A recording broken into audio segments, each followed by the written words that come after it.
बोल भारत माता के, बोल भारत माता के, छत्रपती शिवाजी महाराज की, विश्वरत्न डॉक्टर बाबासाहेब आंबेडकरांचा, क्रांती सूर्य भगवान बिरसा मुंडांचा। आज या मंचावर प्रामुख्याने उपस्थित जे 23 नोव्हेंबर 2024 ला 25,000 मतांना निवडून येऊन आपल्या भागाचे आमदार बनणार आहेत असे आदरणीय मुळक साहेब, जिल्हा परिषदेच्या माजी अध्यक्षा आमच्या वहिनी ज्या खासदार होता राहिल्या अशा आदरणीय रश्मिताई बर्वे, भैया भाभी या भैया आपण, आदरणीय आमचे मोठे बंधू राजूभाऊ कुसुंबे, आणि जे मागच्या अनेक वर्षापासून चळवळीत काम करतात, दुर्गम भागातील आमच्या आदिवासी बांधवांसाठी जे रान पेटवतात, प्रत्येक मुद्द्यावर प्रत्येक विषयावर प्रशासनाशी भांडतात, आणि हरीश भाऊ उईके आणि रमेश कारामोरे यांना आमदार साहेब नक्षलवादी म्हणतात। हे दोन नक्षलवादी म्हणते रामटेक विधानसभा के। असे आमचे मोठे बंधू गोंडवाना गणतंत्र पार्टीचे माननीय प्रदेशाध्यक्ष हरीश भाऊ उईकेजी, आमचे काकाजी भोयर काकाजी, झाडे काकाजी, उपस्थित चिखले साहेब, उपस्थित तळस काकाजी, निंबोने ताई, माझे सहकारी आदरणीय सलीम भैया बागाडेजी, राधेश्यामजी नखाते, आकाशजी दिवटे, भुजंगभाऊ इंगोले, अभिषेक एकुनकर, उमेशजी महाजन, संदीप इंगोले आणि मोहनभाऊ लोकरे, सगळीच मान्यवर मंडळी, मोठ्या संख्येने उपस्थित आमची वडीलधारी मंडळी, माता भगिनी, तरुण मित्रांनो, आत्ताचे भागळकर भाऊ म्हणतो ते देखना है जोर कितना बाजू ए कातिल में। कुठला जोर, कसला जोर? ते तर जोर तुम्ही लोक देत होते म्हणून जमलं त्याचे एवढे वर्ष, खरा जोर तर तुम्हीच देत होते, नाही देत होते का? तुमच्या बिना जोराशिवाय त्याने विधानसभा तरी पाहिली असती का? जेव्हापासून पार्श्वनी इकडे जोडली, खरं पेट्रोल तर तुम्हीच टाकत होते त्याच्या गाडीमध्ये शेवटच्या 2 दिवसात। आणि एवढा सुंदर चित्र या निवडणुकीमध्ये निर्माण झालाय। प्रत्येक गावागावामध्ये आम्ही जेव्हा जातो प्रचंड प्रतिसाद आहे, प्रचंड प्रतिसाद, एवढा उत्साह आहे लोकांमध्ये, एवढा जोश आहे लोकांमध्ये। लोकांनी ठरवून टाकला आहे काही झालं तरी चालल, 20 वर्षाच्या हा अविकासाच्या, बेरोजगारीच्या अंधकार आम्ही 23 तारखेला बुजवल्याशिवाय राहणार नाही। जो माणूस आमच्या कामाचा नाही, जो माणूस विकासाच्या कामाचा नाही, जो रोजगार देण्याच्या कामाचा नाही, अशा माणसाला आम्ही आता जय जय रामकृष्ण हरी बोल बच्चन देणाऱ्याले पाठवा। आता खूप झेललं तुम्हाला 20 वर्ष, आता हटा सावन की घटा, आणि आता चित्र बदलणार आहे। आदरणीय मुळक साहेबाच्या रूपाने एक चांगलं नेतृत्व आपल्या भागामध्ये आलेलं आहे, एक चांगला दांडगा अनुभव त्यांना आहे, प्रशासनाचा अनुभव त्यांना आहे। 15 वर्ष त्यांनी आमदारकी पाहिली आहे, 5 वर्ष त्यांनी मंत्रिपद पाहिलं आहे, या 5 वर्षाच्या काळामध्ये त्यांनी पालकमंत्रीपद भूषवलं आहे। आणि तुम्हाला पुन्हा सांगून देतो, मुळक साहेबाची आमदार बनणं मजबुरी नाही।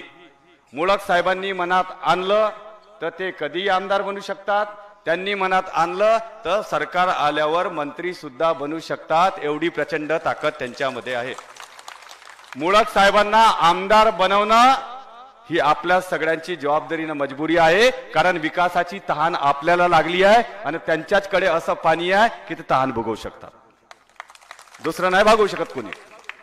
मी विधानसभेचा फॉर्म भरला होता, हरीश भाऊंनी फॉर्म भरला होता। आम्ही एक पाऊल मागे यासाठी आलोय की आमच्या आमदारकीच्या निवडणुकीपेक्षा सर्वात जास्त माझ्या भागातला बेरोजगारांचा प्रश्न आहे, माझ्या भागातला शेतकऱ्यांचा प्रश्न आहे, माझ्या भागातल्या माता भगिनींचा प्रश्न आहे। पहिले ते प्रश्न आधी सोडवायचे आहेत, आणि ते प्रश्न सोडवणारे उमेदवार मुळक साहेबांच्या रूपाने केदार साहेबांनी आपल्याला दिले आहे। आणि केदार साहेबांचं तुम्हाला माहित आहे, एक बार जो मैंने कमिटमेंट कर ली तो फिर मैं अपने आप की भी नहीं सुनता। पाहिलं ना ते कसे आहे, त्याने एकदा कमिटमेंट केली, लोकसभेत झेंडा गाडाच्या तर गाडूनच। जयस्वाल साहेबांना किती काड्या केल्या, किती षडयंत्र केले, काही फरक पडला का? मग आता हे उमेदवार तर केदार साहेबांचे आहे, आणि लाडके उमेदवार आहे, वरतून लाडकी बहीण असन त्यांची, इकडे लाडके उमेदवार आहे, आणि त्याच्यामुळं प्रचंड आशावादी चित्र आहे, अत्यंत सुंदर चित्र आहे। आमदार साहेब तुमच्या गावात येतील, त्याचे काही अंधभक्त तुमच्या गावात असतील, अंधभक्त राहायचे ना काही बोटावर मोजण्यासारखे, ते असतील गावामध्ये, ते येऊन सांगतील आमच्या साहेबांनी अमकं केलं, आमच्या साहेबांनी ढिचका केला, आमच्या साहेबांनी असं केलं, आमच्या साहेबांनी तसं केलं। का केलं तुम्ही सांगा, काही तर सांगा। आंदन पांदन रस्त्याच्या वर तर तुम्हाला सांगायला काहीच नाही, नुसता GR काढला, GR काढला, GR काढला, पण टाकला कुठं GR काढून, काही समजतच नाही। मी साहेब बँगलोरला गेलो होतो मधल्या काळामध्ये, आणि माझ्यासोबत 1200 शेतकरी होते रामटेक विधानसभा क्षेत्रातले. रामटेक विधानसभा क्षेत्रातले 1200 शेतकरी घेऊन मी बँगलोरला गेलो होतो.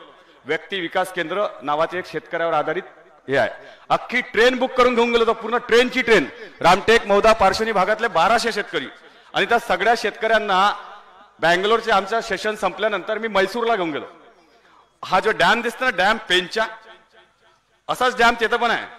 आणि त्या डॅमच्या खाली एवढं सुंदर पर्यटन तिथच्या व्यवस्थेनं रमवलं आहे. एवढं सलीम भैया होते माझ्यासोबत. एवढं सुंदर वृंदावन गार्डन उभं केलं आहे का, तो गार्डन पाहण्यासाठी रोज 2-4 हजार लोक येते, रोज 2-4 हजार. आणि तिथं कमीत कमी 1000 लोकांना रोजगार भेटलाय. जयस्वाल साहेब, तुम्हाला तर 20 वर्षात साधा फाउंटेन नाही सुधरवता आला. तिच्या फाउंटेन तुम्ही काय सांगता विकासाच्या गोष्टी? तुम्ही विकासाच्या गोष्टी सांगता. तिथं जो फाउंटेन आहे, आपण त्याला कारंजा म्हणतो, कारंजा 20 वर्षात ते बंद पडले. ते तुम्ही सुधरवू शकले नाही, ते सुधरवू शकले नाही. तुम्ही का आम्हाला विकासाचे पोंगीडेंगी सांगता? अरे आमच्या दुर्दैव बघा किती आहे. आमच्या डोक्यावर पेंच आहे, आमच्या डोक्यावर तोतलाडो आहे, पण त्या पेंच आणि तोतलाडोचं पाणी आमच्या नळापर्यंत येऊ शकत नसन ना, तुम्ही आणू शकत नसन तर काय चाटायला आमदार करायचं तुम्हाला? सांगा ना, कशाला आमदार करायचं? साधं डोक्यावर असलेलं पेट न तोतलाडोचं पाणी आमच्या शेतात येऊ शकत नसन, आमच्या घरात येऊ शकत नसल, आमच्या घागरीमध्ये येत नसन माझ्या माता बहिणीच्या, तर कशाला मतदान करायचं? हा प्रश्न तुम्हाला पडत नाही? पडत नाही तुम्हाला हा प्रश्न? शेड्या मेंढ्यासारख्या बटना दाबाचे, काही मुद्द्यावर मतदान नाही करायचं. कधी जात पाहून मतदान, कधी धर्म पाहून मतदान, कधी पक्ष पाहून मतदान. आणि आमच्या पदरी काय येतं? निराशा, निराशा, निराशा, फक्त निराशा. ही निराशा दूर करण्यासाठी मुळक साहेब आले आहेत. आपल्या सगळ्यांना त्यांच्या मागे ताकदीने उभं राहावं लागेल. अनेक प्रश्न आहे.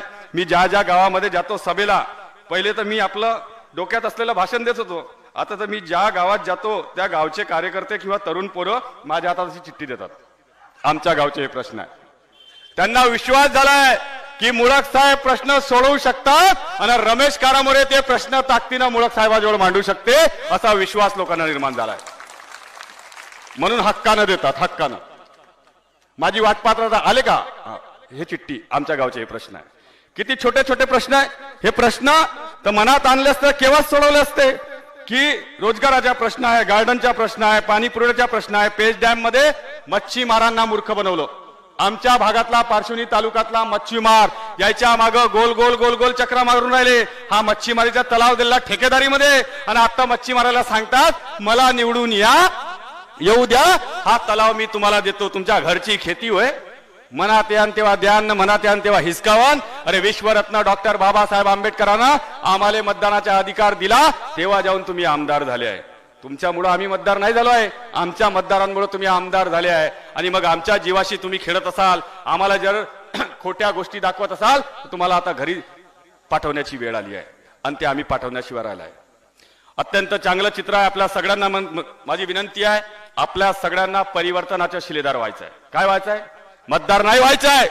हा जो परिवर्तनाचा लढा या संपूर्ण भागामध्ये झालाय, या लढ्यात आपल्याला सामील व्हायचं आहे. आमदार साहेब विकासाकडे तर लक्ष देतच नाही, पण आमचे राजूभाऊ कुसुंबे असतील, आमच्या भोयर वहिनी असतील, आमच्या निंबोरे ताई असतील, यायनं जर एखाद्या विकासाचे प्रकल्प इकडे आणले, चेतन भाऊ असतील, यायनं जर चांगल्या विकासाच्या योजना इकडे आणल्या, केदार साहेबांना आणल्या, बर्वे साहेबांना आणल्या, एकच कार्यक्रम आहे, काळ्या कर काळ्या कर काळ्या कर आणि थांबवते कामा. याच्यावर तर अत्यंत चांगली योजना यांनी काढली होती जिल्हा परिषद मधून. गोर गरीब शेतकऱ्यांना आमच्या शेड्या वगैरे द्यायची योजना काढली होती. चांगली योजना होती. त्याच्यामुळे दूध उत्पादन वाढणार होतं, गाई देणार होते. जयस्वाल साहेबाच्या पोटात दुखलं, योजना बंद. चौकशी लावली, चौकशी लावून टाकली यायची. या सगळ्या जिल्हा परिषद चौकशी लावून टाकली, यायले उचलान जेलमध्ये टाका म्हणून. अच्छा, जयस्वाल साहेब यायले उचलान जेलमध्ये टाका का बरं? यायनं गाई वाटला, चांगला विचार केला. यांनी बकऱ्या वाटल्या, चांगला विचार केला माझ्या शेतकऱ्यासाठी, त्याला जेलमध्ये टाका. आणि तुम्ही हा इथं कोणत्या तरी कंपनीची 250 एकर जागा घेतली, कुठून घेतली सांगा ना? कोणत्या गावाजवळ इथं जागा? कोंडा सावडी जवळ मॅक्सवर्थ कंपनीची 250 एकर जागा विकत घेतली. कोणत्या कारखान्यात नोट छापले होते हे तर सांगा. सांगा ना. आम्हाला देऊन टाका 2-4 एकर त्याच्यातली, तुम्हाला जेलमध्ये नाही टाकायचं. तुम्ही ते कोलवासरी मधला रोज जीवाशी खेळता, लोकांच्या आरोग्याशी खेळता आणि आपला धंदा चालवता. महिन्याला 50 कोटी रुपये कमवता. तिथून 50 कोटी रुपये तुमच्यावर गुन्हे दाखल नाही करायचे, तुम्हाला जेलमध्ये टाकायचं. ते आमचे मित्र आहे, तुमचे मागचे उमेदवार विधानसभेचे, ते चौकात सभा घेऊन सांगत होते का जयस्वाल साहेबाची विदेशात संपत्ती आहे, विदेशात संपत्ती आहे. आणि आता सोबत फिरून राहिले. अर्धी अर्धी झाली असं वाटते संपत्ती. काहीतरी महाराष्ट्र शासनाची रोजगार हमी, अर्धे आम्ही ना अर्धे तुम्ही. म्हणून आपल्या सगळ्यांना विनंती आहे, या वेळेस काही झालं तरी चालल. अत्यंत चांगलं व्यक्तिमत्व आपल्या भागामध्ये उमेदवार म्हणून लाभले आहे. हे जर या भागातून निवडून गेले तर मला विश्वास आहे की माझ्या तरुणांच्या हाताले रोजगार दिल्याशिवाय मुळक साहेब शांत बसणार नाही. आता MIDCच्या हे लोक घोषणा करतात निवडणुकीच्या तोंडावर. अरे तुम्ही काय घोषणा करता MIDCच्या? मुळक साहेबांना उमरेडमध्ये एवढी मोठी MIDC उभी केली का, एवढे उद्योग आणले का, जागा कमी पडत चालली आहे कंपन्या लावासाठी, तर एक्स्ट्रा जागा घ्या लागून राहिली. एक्स्ट्रा एवढं मोठं काम त्यांनी उभं केलंय. ते सांगतात इकडे येऊन की मुळक साहेबांना बाहेरचे आहे. अरे मुळक साहेबांना हिंमत तरी केली इथं येऊन जनतेची सेवा करून विधानसभा लढाची. जयस्वाल साहेब तुमच्यात हिंमत असेल ना तर उमरेड मधून एखाद्या ग्रामपंचायतीची सरपंचाची निवडणूक लढून दाखवा ना. तुम्ही काय चॅलेंज करता? जा उमरेडला का, जा भिवापूरला, कुईला आणि एखाद्या ग्रामपंचायतच्या सरपंचाची निवडणूक तर लढून दाखवा. काही खोटे नाटे आरोप लावायचे, काही बदनाम करायचं. आता हे येतील, रडतील, भांडतील. आता लक्ष्मी दर्शन योजना चालू होईल 2 दिवसामध्ये. का होणार आहे? दिवाळीचे ना का लक्ष्मी पूजन करतो आपण, तर लक्ष्मीला पैसे ठेवतो, आपल्या घरचे सोने नाणी ठेवतो मूर्ती समोर. तसं आता तुमच्या सगळ्यासाठी लक्ष्मी दर्शन योजना चालू होणार. ते पैसे पापाचे आहे आणि पापाचे पैसे जो घरी जाईल त्याले मलेरिया झाल्याशिवाय राहणार नाही. तुम्हाला पहिलेच सांगून देतो, ज्यानं घेतली तो बोमलल्याशिवाय राहणार नाही. मले म्हणजा नको मग. म्हणून कोणाच्या मटण, बकरे, कोंबडे गिंबडे खायचे नाही, कोणाचे 2 पैसे घ्यायचे नाही. बाबासाहेब आंबेडकरांनी आम्हाला पवित्र हेतूने मतदानाचा अधिकार दिलाय की या देशाच्या राजा निवडण्याचा अधिकार तुम्हाला दिला राजा. आणि हा राजा निवडताना आम्हाला दारू, मांस, मटण, पैसे याचा विचार न करता जे व्यक्तिमत्व चांगले आहे, जे उमेदवार चांगले आहे, त्याच्या मागे जर तुम्ही ताकदीने उभे राहिले नाही तर आपला सत्यानाश झाल्याशिवाय राहणार. मागच्या 20 वर्षापासून हेच होत आहे. आपल्या सगळ्यांना विनंती आहे, तुम्हा सगळ्यांना विनंती आहे, आपण सगळ्यांनी या परिवर्तनाच्या लढ्यामध्ये सामील व्हावं. आपण सगळ्यांनी कोणत्याही परिस्थितीमध्ये निर्णय घ्यायचा आहे आणि असा तसा निर्णय घ्यायचा नाहीये. दोन्ही हात वरत करून निर्णय घ्यायचा आहे. दोन्ही हात सगळ्यांना विनंती. काही झालं तरी चालल. हे 20 वर्षाचा जे अंधकार आहे तो यावेळेस आम्ही दूर केल्याशिवाय राहणार. काही झालं तरी चालल. आम्ही यावेळेस परिवर्तन घडवणार. म्हणजे शेतकऱ्यांची का, कामगारांची का, शेतमजुरांची का, महिलांची का, विद्यार्थ्यांची का, निवडून येणार का? वारे बॅट आगे बॅट.